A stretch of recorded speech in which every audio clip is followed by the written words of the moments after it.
Бажа неге оғансыз үстіңе? Ошу мектептерімізге 10 жыл деген образбен, осында мектепте бір апа жұмыс істейді. Үй табыстаймыз, харекет қорымен бірлесіп, пранк жасап. Дайынсың ба? Дайым. Кеттік. Саламатсың. Түлек еді, түлек. Қалайсыздар? Қалайсыздар, жақсы. Мектеп бітіргенімізге 10 жыл болып, сол мектепке сағынып келіп жатыр едік. Осы мектепте. Общий 10 жыл ғой? Жоқ енді, басында басқа мектепте оқып, соңғы жыл осы жаққа ауыстырды ғой деймін.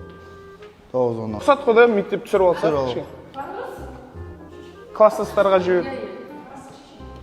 Болды.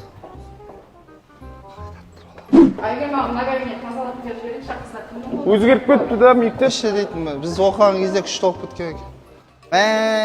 Кезінде дейтін, біз оқығанда күшті оқып кетті. Біздің класс? Өзгертіп жіберген екен да, парталар болады еді, біздің кезімізде. Сіз бізді танымайтын шығарсыз, апай, біздер дейтін, нешеде оқыдық. Сіз осында жұмыс істейсіз, неше жыл сіз жасағаныңызға? Бір жыл болса біз танымайсыз ғой онда. Кіші қызметтесіз осында. Қанша бала шағыңыз бар, апай? 8 бала. Машалла.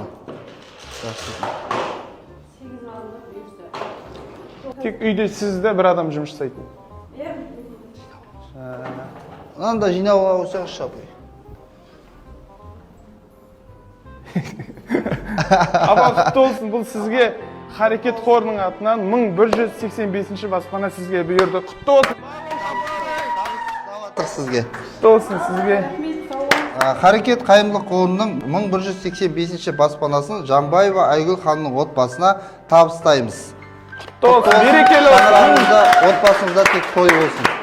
Күткен жоқпын, үй береді деп ойлаған жоқпын. Бұл әпкеміз 8 баланың анасы, енді 9-сына аяғы ауыр, Алла қаласа. Отбасына береке берсін. Осы шаңырақта тек той болсын деп тілейміз. Тек жақсы күн